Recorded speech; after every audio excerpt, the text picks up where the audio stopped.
So Chad, what do you have there?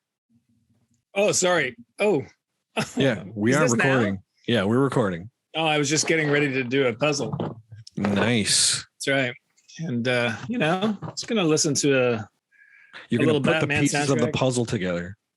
I'm gonna try to solve this puzzle. You know what's funny though is on one aspect of the Batman character that seems to have fallen by the wayside these days is the idea of Batman as the world's greatest detective.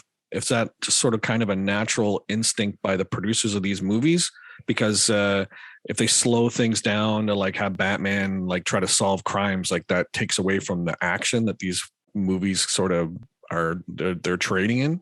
You really want the real answer? Yes. The real answer is people are stupid. Batman's not just punching. We need just punching. That's all we need.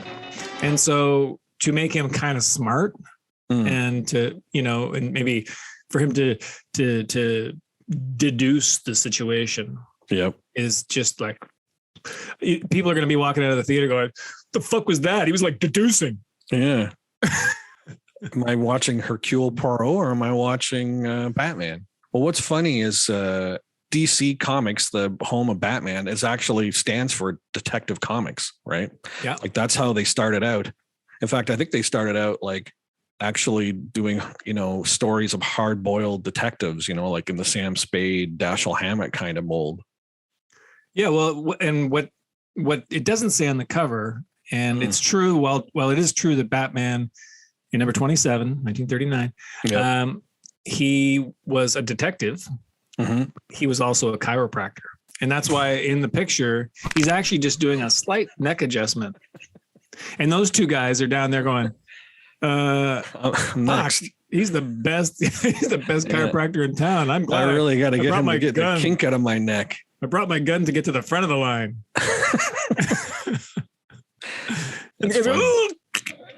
That's funny. Oh, my hat. And then, they shoehorned Batman in there because Superman had been such a success for DC, previously. Like just previously. This is the same year as Superman. Right. So you have, I think the Shadow might predate both of them. And he's not much of a superhero. He's Cloud's men's minds, right?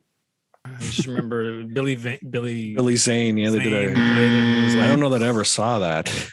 No.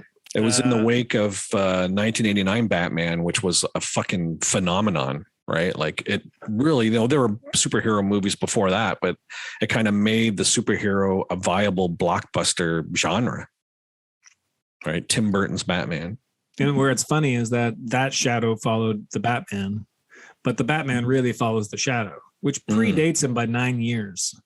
Right. And so there was a whole structure of like, crime solve. Like, we had the Philip Marlowes and we had those kind of characters. Yeah. Mike Hammer. But the Shadow was like in kind of a costume. So they basically took the Shadow and Superman and said, hey, let's make him less powerful and a little bit better of a detective. Right. I'm kind of feeling that, Ben Affleck and his short portrayal of Batman, it seemed to me in Batman v Superman, he was detecting more. He was investigating these gun runners and trying to link them to Lex Luthor. And he seemed to be doing more of that kind of detecting. It's kind of funny for him to like have a Batmobile and a cape and all these doohickeys and be a detective. It's like, well, why dress up like that? Just solve the crime. Like Columbo had a trench coat, right? But it's fun, and he can also kick ass. So right. I think that I'm just going to say this. I think Ben Affleck is the best Batman.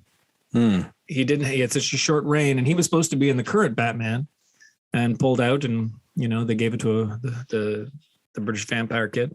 Right. So what did you think of what's his name? Patterson? What did you think of his portrayal of the Batman in The Batman? He was good. He seemed like this is nitpicky, but I think his head was too small.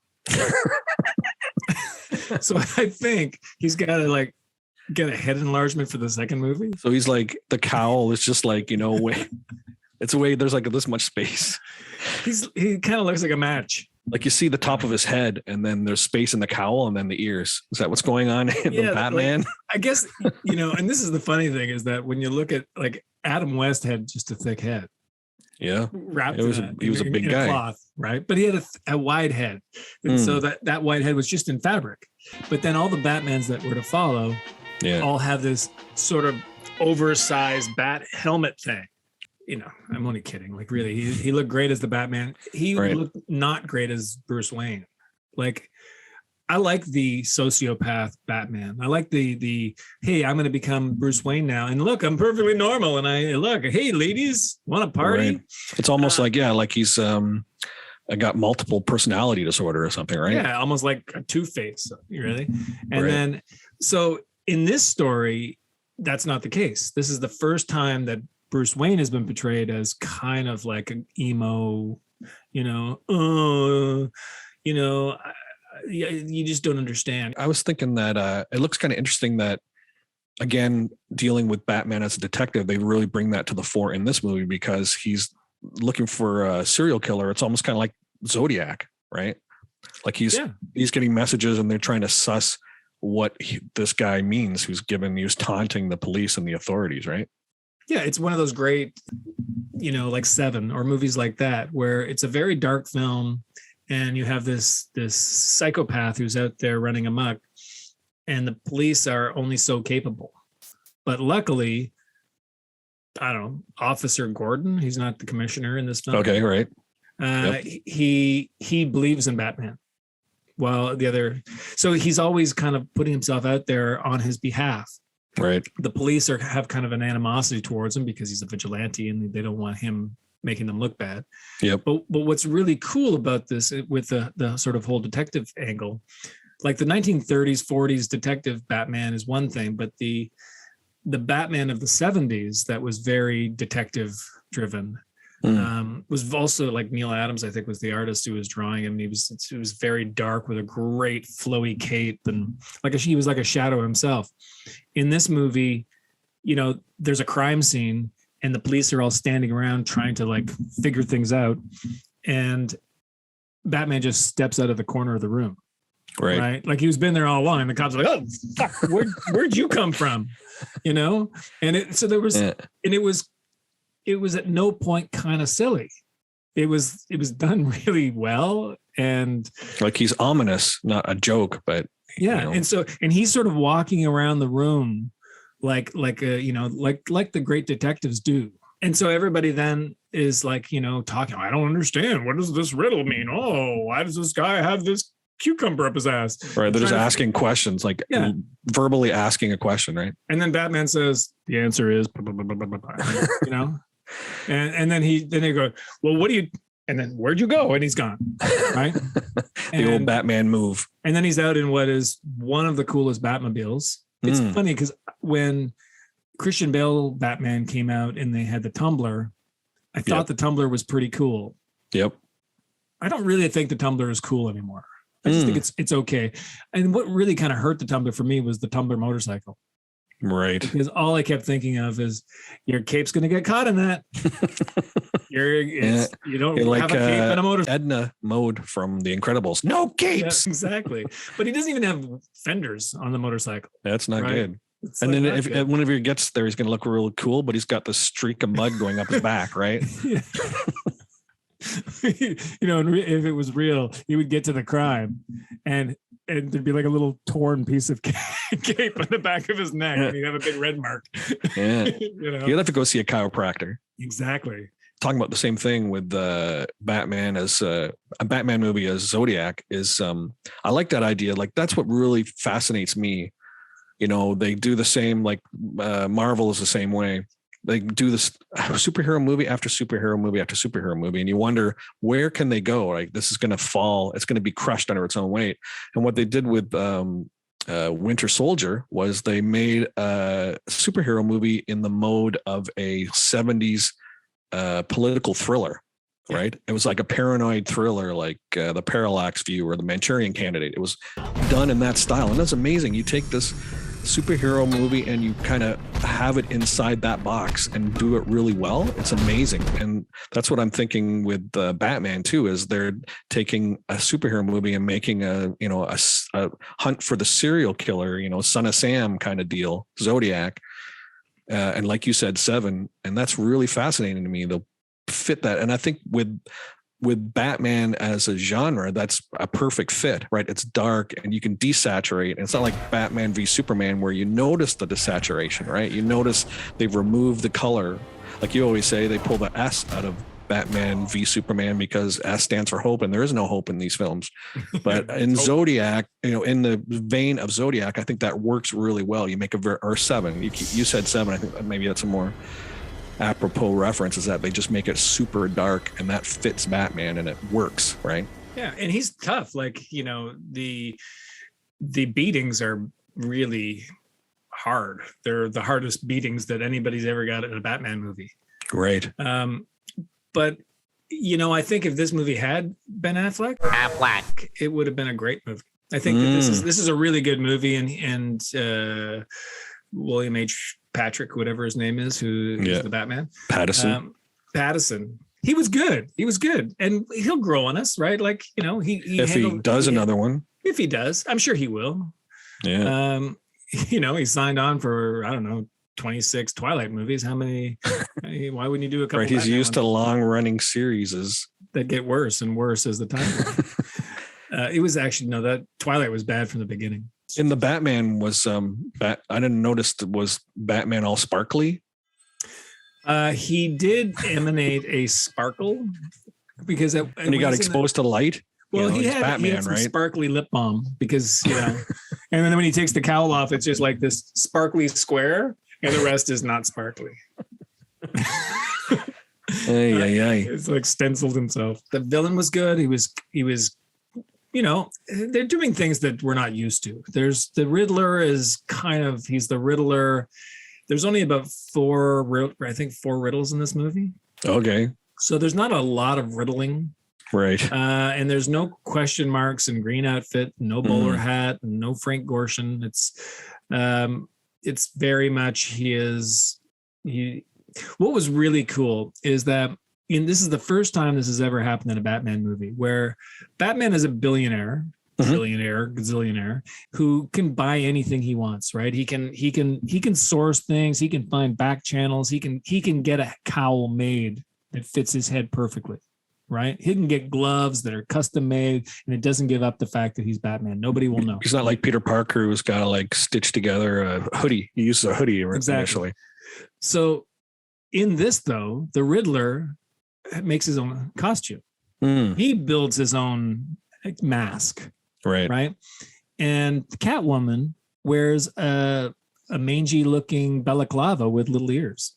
Right. It's, so they don't have costumes per se. They have something they've thrown together to disguise themselves. But Batman has everything. And these people are just kind of like throwing it together to sort of keep up. So at one point, the Riddler, when he first encounters Batman, he looks at his cowl and he says, "That's a great mask." and it was like, yeah, like you've just made it all real, right? Like here's the guy who's up against Batman, but he can't afford a mask like that. He can't get it. Like, it's so trivial, just a mask. Well, that's the devil's in the details, right? Yeah, and it was really done. It was subtle and it was great. I think we'd be pretty remiss in this episode if we didn't mention Batman's relationship to the original Caped Crusader, the real world's greatest detective, was Sherlock Holmes. In a 1987 issue of Detective Comics, he actually works a case in London. Batman works a case in London against the great grandnephew of Professor Moriarty. So at the end of the comic, he actually meets Sherlock Holmes. Right. So it's like a melding of these two iconic detective figures, although like we were saying, it doesn't really seem like they're playing up the idea of Batman as a detective in recent works. But well, this is the era that I was talking about the, that sort of 70s Batman. They were more haunting. Yeah. And they're very different. Like Sherlock had a vanity about him, which is that Batman doesn't have. Right. He's got nothing to prove, Batman. Right. Except he just wants to solve the problem.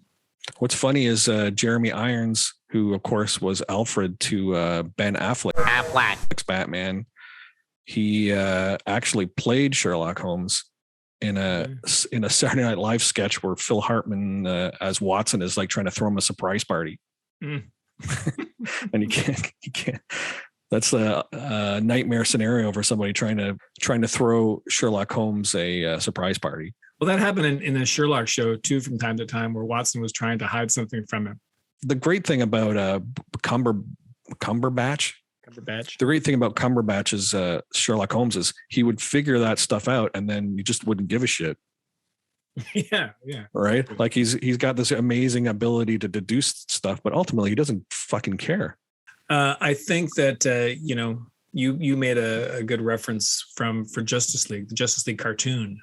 Oh, right. That symbolized him, right? Where they're all sitting around, and it's Batman, Superman, and whatever. Wonder Woman, I think. Justice League are there. Yep. And they're like, okay, well, we're going to have to go undercover. We're going to have to go undercover as ourselves, out of costume, so that we can blend in. And somebody says, well, but then everybody's going to know each other's. We're all going to know each other's secret identities. And then Batman's going, you're Clark Kent, you're Diana Prince. And he just goes through and he knows who everybody is. And they're like, how do you know that? He goes, world's greatest detective. There you go. That's a good way to end it. So I just want to thank everybody for watching the show. I want to do some begging here and ask that people go look in in the description of this video. You'll see our Ko-Fi link. And that's a way you can donate to the site, and the company doesn't take a cut of the proceeds. So every cent you give us goes right back into the podcast, and we're going to try to keep putting out this content with your support. And hey, I want to put one thing out to you. Yeah. Write in the comments below the YouTube video if you can make the connection with this person behind me and Batman. There you go. We'll give you a call out. Thanks so much for watching. Same bat time, same bat channel.